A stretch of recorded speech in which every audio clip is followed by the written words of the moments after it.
اعوذ باللہ من الشیطان الرجیم بسم اللہ الرحمن الرحیم ان اللہ وملائکتہ یصلون علی النبی یا ایہا الذین آمنوا صلوا علیہ وسلموا تسلیما اللہم صلی علی سیدنا ونبینا وشفیعنا ومولانا محمد وعلی آل محمد وبارک وسلم۔ محترم خواتین و حضرات، السلام علیکم۔ روح رمضان کے ساتھ ایک بار پھر حاضر میں ہوں آپ کا میزبان انیق احمد۔ آج روح رمضان میں ہم اپنے معزز علماء سے سیکھیں گے کہ سرکار دو عالم صلی اللہ علیہ وآلہ وسلم کا طریقہ انقلاب کیا تھا، نبوی طریقہ انقلاب۔ تشریف فرما ہے محترم شجاع الدین شیخ صاحب، ممتاز عالم دین۔ تشریف فرمایا محترم مفتی محمد عمران صاحب، قاری قرآن محمد اکبر مالکی صاحب، عالمی شہرت یافتہ قاری، اور ہمارا ایک یہ ننھا نعت خواں بلکہ ہمارے دوست کا بیٹا، خواتین و حضرات، خورشید احمد مرحوم، بہت اہم نام تھا، پرائڈ آف پرفارمنس انہیں ملا، بڑی کم عمری میں ملا۔ حسان خورشید احمد کے صاحبزادے ہیں، ثنا خوان رسول کریم صلی اللہ علیہ وآلہ وسلم۔ آغاز کرتے ہیں سورہ فتح کی آیت نمبر 28، هو الذی ارسل رسولہ بالہدی ودین الحق۔ اعوذ باللہ من الشیطان الرجیم، بسم اللہ الرحمن الرحیم۔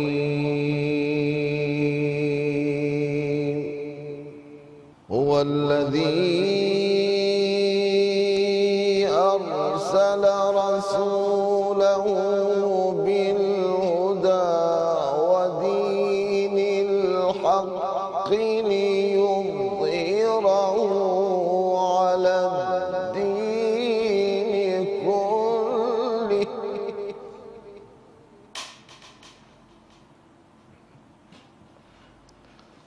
وَكَفَى بِاللَّهِ شَهِيدًا۔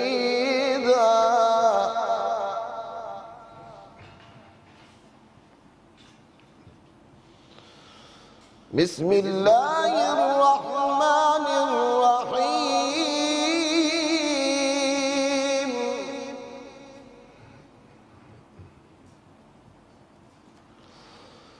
هو الذی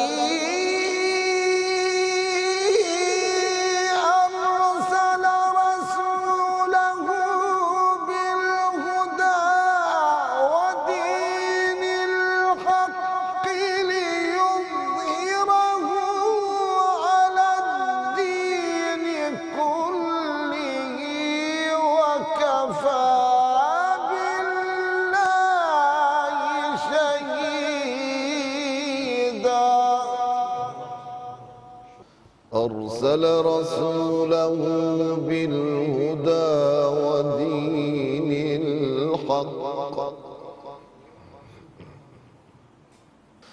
هو الذي أرسل رسوله بالهدى ودين الحق ليظهره على الدين كله وكفى بالله شهيدا۔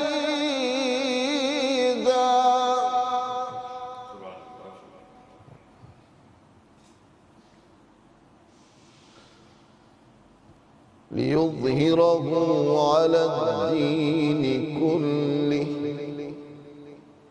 وكفى بالله شهيدا۔ صدق اللہ العظیم۔ سبحان اللہ، سبحان اللہ قاری صاحب، سبحان اللہ، سبحان اللہ۔ خواتین و حضرات، بریک کی طرف جا رہے ہیں، واپس آئیں گے، حسان خورشید صاحب سے نعت رسول مقبول صلی اللہ علیہ وآلہ وسلم کی سماعت کا شرف حاصل کریں گے، لیکن اس وقت ہمیں جانا ہے بریک کی جانب، اور اسی بریک کے دوران میں ہم اذان فجر لاہور بھی سنیں گے۔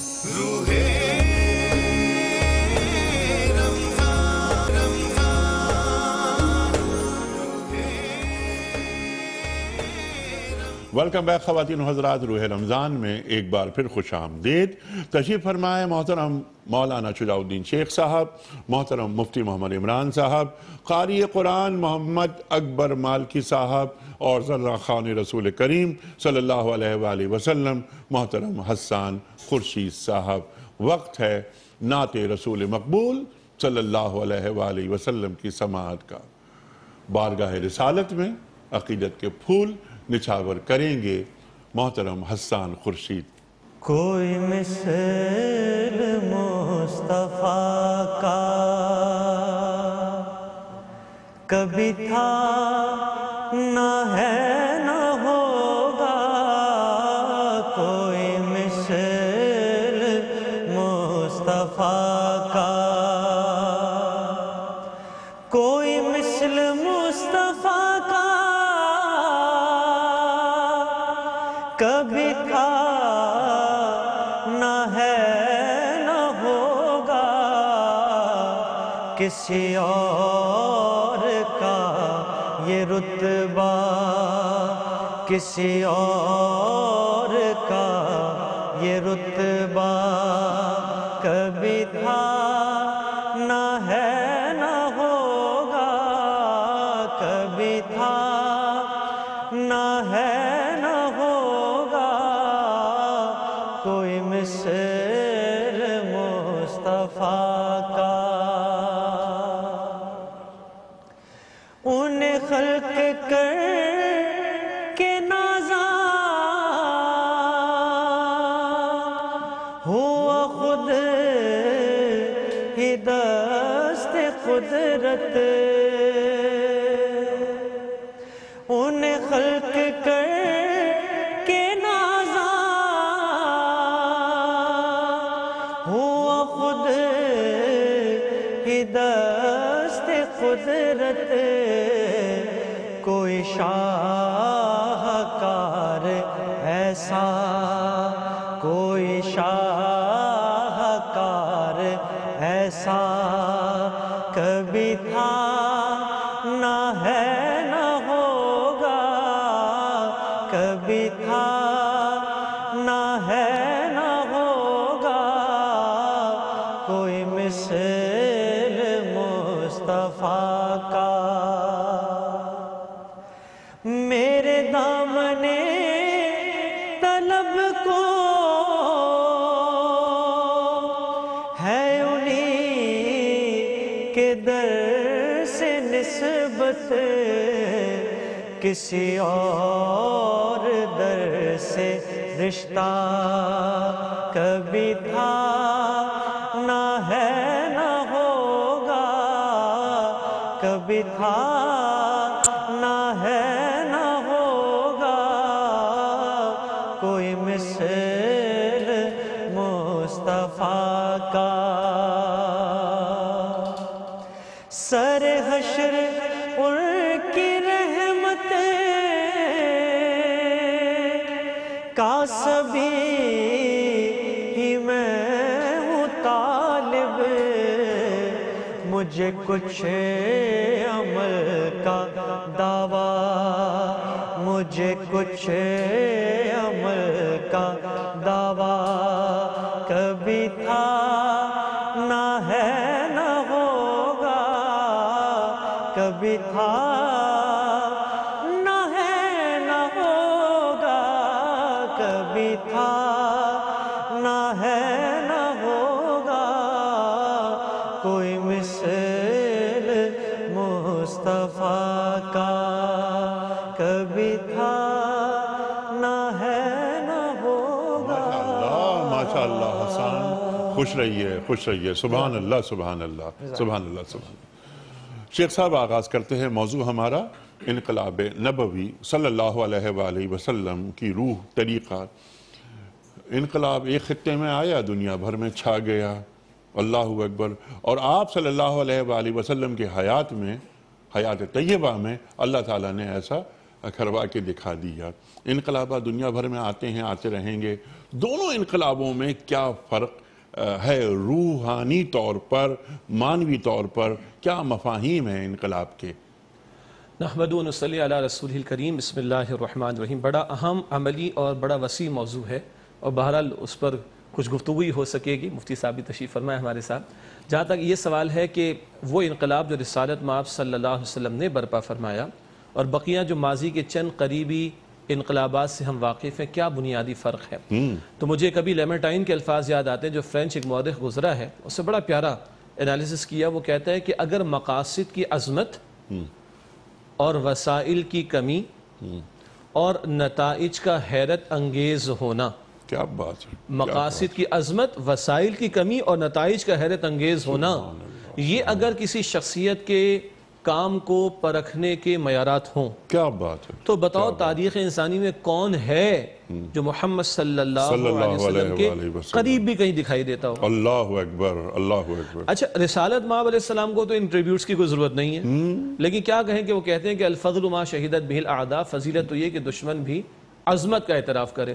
مائیکل ایچ ہارٹ تو خیر بہت ہی مشہور ہے اور اس کو کہنا پڑا کہ آئی O an explanation, great hundreds جو کتاب مشہور ہے، کیوں یعنی اس کے کہنے پر ہمارے لیے کوئی ماننے کی دلیل نہیں، ہم تو مانے بیٹھے ہیں مگر مجبور ہے کہنے پر.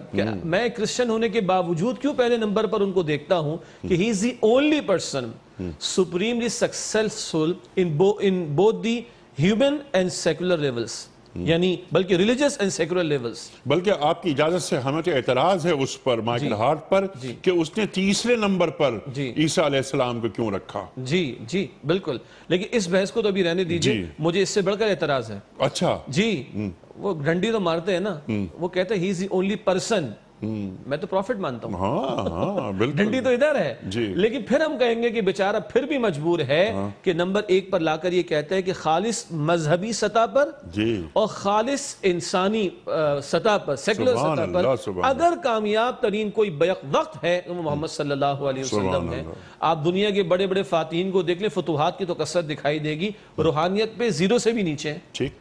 اور بعض اوقات بڑے اچھے سرمنز، ایچ جی ویلز بھی کہتے ہیں اور لوگ بھی کہتے ہیں کہ روحانیت کے اور اخوت کے اور مساوات کے آپ کو سرمنز تو جیزس اور ندارت کیا بھی مل جائیں گے، عیسیٰ علیہ السلام کیا بھی مل جائیں گے، مگر ان اصولوں کی بنیاد پر ایک کامل انقلاب کا برپا کیا جانا، اس کی کوئی مثال محمد صلی اللہ علیہ وسلم کے سوا نہیں ملتی. ہمارے استاد ڈاکٹر اسرار احمد صاحب رحمۃ اللہ علیہ کے بڑا پیارا پیراگراف، اس کا حاصل یہ ہے کہ بقیہ انقلابات میں آپ اور ہم دیکھتے ہیں کہ کہیں معیشت میں تھوڑی سی تبدیلی آ گئی، رشین ریولوشن تھا، کہیں سیاسی میدان میں تھوڑی سی تبدیلی آ گئی، فرینچ ریولوشن تھا، جہاں سیاسی آئی وہاں اکانومی ویسی رہی، جہاں سیاسی آئی وہاں لوگوں کے عقائد ویسے رہے، معاشرت ویسی رہی، اور جہاں معیشت میں کوئی تبدیلی ہے وہاں سیاست ویسی کی ویسی رہی، عقائد ویسے کے ویسے رہے. جو تاریخ کا ہمہ گیر ترین انقلاب ہے وہاں لوگوں کے عقیدے بدل گئے، عبادات بدل گئیں، رسومات بدل گئیں، اخلاق بدل گئے، کردار بدل گئے، گھر بدل گئے، معاشرت بدل گئی، معیشت بدل گئی، سیاست بدل گئی، عدالت بدل گئی، ریاست بدل گئی، زمین و آسمان، دن اور رات سب کچھ بدل گیا. بتاؤ کیا ہے جو نہیں بدلا؟ کیا بات ہے، کیا یہ شان ہے انقلاب. تو اگر دنیا کو آج ریولوشن کا پروسیس سمجھنا ہے تو سوائے انقلاب محمدی کے کوئی وجہ ہے ہی نہیں، یا یوں کہیے کہ کوئی مثال ہو ہی نہیں سکتی. اگر حقیقی انقلاب برپا کرنا ہے تو لَقَدْ كَانَ لَكُمْ فِي رَسُولِ اللَّهِ أُسْوَةٌ حَسَنَةٌ وہی نگاہ اٹھ سکتی ہے اور کوئی چوائس ہی نہیں ہے. سبحان اللہ، سبحان اللہ، سبحان اللہ، سبحان اللہ. شیخ صاحب جو بات فرما رہے تھے کہ یہ بدلا، یہ بدلا، یہ بدلا، اور کیا نہیں بدلا. کیا اچھی بات کہ شیخ صاحب نے. میں تو ایک بات یہ عرض کرتا ہوں کہ انسان کا مقدر بدل گیا. سرکار دو عالم صلی اللہ علیہ وآلہ وسلم کی بعثت نے انسان کا مقدر بدل دیا. مکے نے دیا خاک جنیبہ کو یہ پیغام، جمعیت اقوام کہ جمعیت آدم، مساوات انسانی کی بات کوئی کرتا ہے تو صرف اور صرف اسلام کرتا ہے. اس کے ساتھ ساتھ جو بھی لَقَدْ كَانَ لَكُمْ فِي رَسُولِ اللَّهِ أُسْوَةٌ حَسَنَةٌ کی بات فرمائی شیخ صاحب نے، قرآن کریم کی آیت کوٹ کی. کسی بھی مذہب کے پاس، میں دین نہیں کہوں گا، کسی بھی مذہب کے پاس کوئی رول ماڈل نہیں ہے سوائے ہمارے پاس. ہمارے پاس پورا معیشت کا معاملہ ہو، معاشرت کا ہو، عدالت کا ہو، کون سا معاملہ ہے، چیف آف آرمی اسٹاف، صدر مملکت نظر آ رہے ہیں، محمد مصطفیٰ صلی اللہ علیہ وآلہ وسلم. حکمرانی کیسے ہوتی ہے، جنگوں کی قیادت کیسے ہوتی ہے، انسان کا دل تبدیل کیسے ہوتا ہے. یتلو علیہم آیاتہ وَیُزَکِّیہم وَيُعَلِّمُهُمُ الْكِتَابَ وَالْحِکْمَہ پر بات کروائیں گے محترم مفتی عمران صاحب سے کہ سرکار دو عالم صلی اللہ علیہ وآلہ وسلم کا طریقہ انقلاب میں تلاوت آیات، تزکیہ نفس، کتاب و حکمت کی تعلیم، ان کی کیا اہمیت ہے؟ ایک بریک۔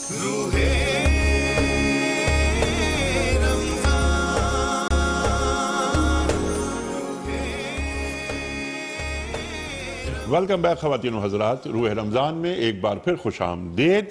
موضوع ہمارا آج کا انقلاب نبوی صلی اللہ علیہ وآلہ وسلم۔ اللہ اکبر۔ یعنی انقلاب کا طریقہ کار سرکار دو عالم صلی اللہ علیہ وآلہ وسلم کیا تعلیم فرماتے ہیں، کون کون سے اصول برآمد ہوتے ہیں، انقلاب کے کچھ مقاصد بھی ہوتے ہیں، انسان سازی بھی ہوتی ہے۔ بہت سارے سوالات میں نے رکھے تھے، میں انہیں ریپیٹ نہیں کر رہا وقت بچانے کی غرض سے۔ مفتی عمران صاحب ارشاد فرمائیے تلاوت آیات، تزکیہ، کتاب و حکمت کی تعلیم اور انسان میں تبدیلی۔ ارشاد۔ بسم اللہ الرحمن الرحیم، الحمدللہ رب العالمین، نحمدہ و نصلی علی رسولہ الکریم، اما بعد۔ انیق صاحب، انگریزی میں کہا جاتا ہے charity first begins from your own house، مشہور بات ہے۔ نبی علیہ السلام کے طریقہ انقلاب میں سب سے بنیادی بات یہ ہے کہ سب سے پہلے اپنی ذات کو بحیثیت ایک انقلابی شخصیت کے آپ نے پیش کیا، اپنے اندر وہ چیزیں لوگوں کو دکھائیں کہ جس کو دیکھنے کے بعد لوگوں کے کردار میں خود بخود انقلاب برپا ہونا شروع ہو گیا تھا۔ 40 سال کا ٹریک ریکارڈ پیش کیا ہے، ایک دن کی بات نہیں ہے۔ جب لوگوں نے پوچھا کس بنیاد کے اوپر یہ کلیم کر رہے ہیں کہ آپ اللہ کے نبی ہیں، تو سوال یہ تھا کہ کیا تم نے نہیں دیکھا کہ میں اسی معاشرے کا فرد ہوں جس میں تم رہتے ہو؟ قَدْ لَبِثْتُ فِيكُمْ عُمُرًا مِّن قَبْلِ، پوری عمر تمہارے درمیان میں نے گزار دی ہے، کیا تم نے اس بات کو نہیں دیکھا؟ جس ذات نے مجھے بچایا ہے وہ ذات اللہ ہے، اور اسی نے مجھے اپنا نبی اور پیغمبر بنا کر بھیجا ہے۔ اب نبی علیہ السلام 40 سال کا ٹریک ریکارڈ پیش کرتے ہیں، اپنے کردار کو پیش کرتے ہیں، اس کے بعد طریقہ انقلاب یہاں سے شروع کرتے ہیں۔ سب سے پہلے فیملی والوں کو بلاتے ہیں، ان کو اللہ کا پیغام پہنچاتے ہیں، ان کے اندر سے چند لوگ سلیکٹ کیے جاتے ہیں، چند لوگ اختیار کیے جاتے ہیں، پیغام کو آگے بڑھایا جاتا ہے، اپنی سوسائٹی میں اطراف میں بسنے والے لوگ، ان کی ذہن سازی کی جاتی ہے، فکر سازی کی جاتی ہے، ان میں شعور اجاگر کیا جاتا ہے۔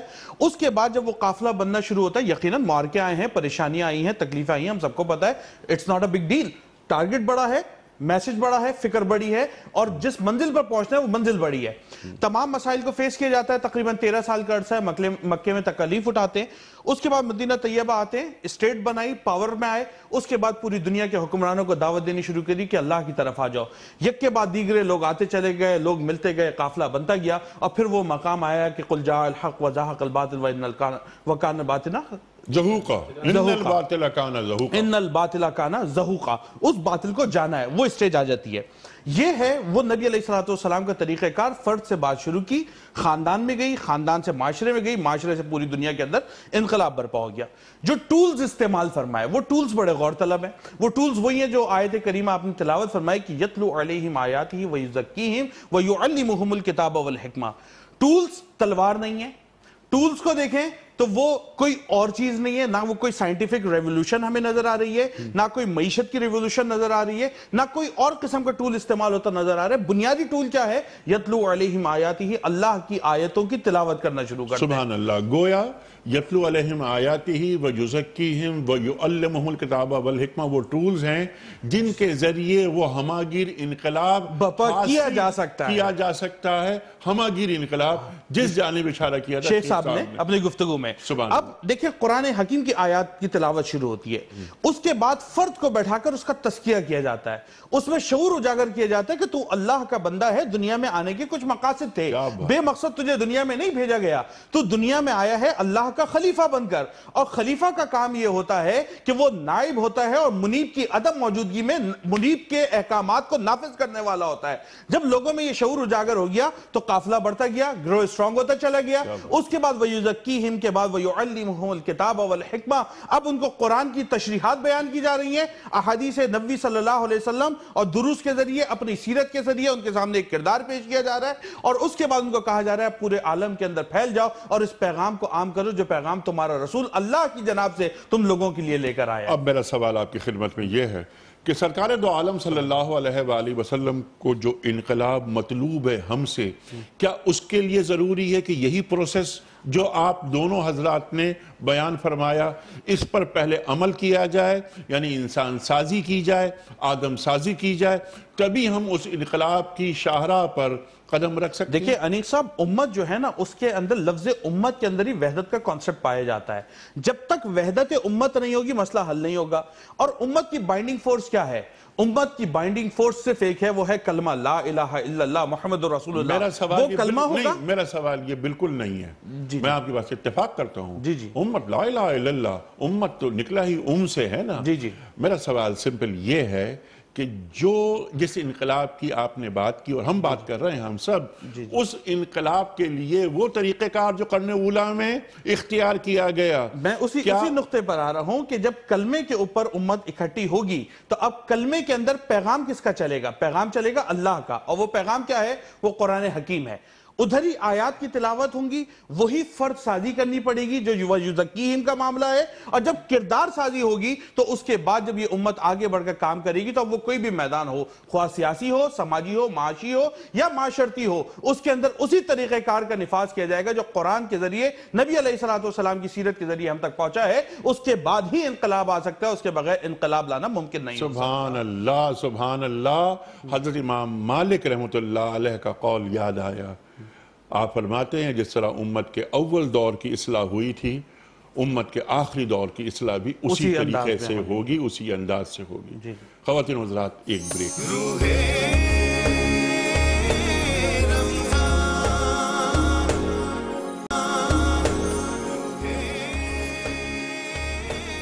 ویلکم بیک خواتین و حضرات، روح رمضان میں ایک بار پھر خوش آمدید۔ شیخ صاحب، جیسا فرمائے مفتی صاحب نے کہ وہ انقلاب اسی انداز سے جو قرن اولیٰ میں صدر اول میں جس طرح آیا، یعنی تلاوت آیات ہوں گی، تزکیہ ہوگا، کتاب و حکمت کی تعلیم ہوگی، انسان سازی ہوگی۔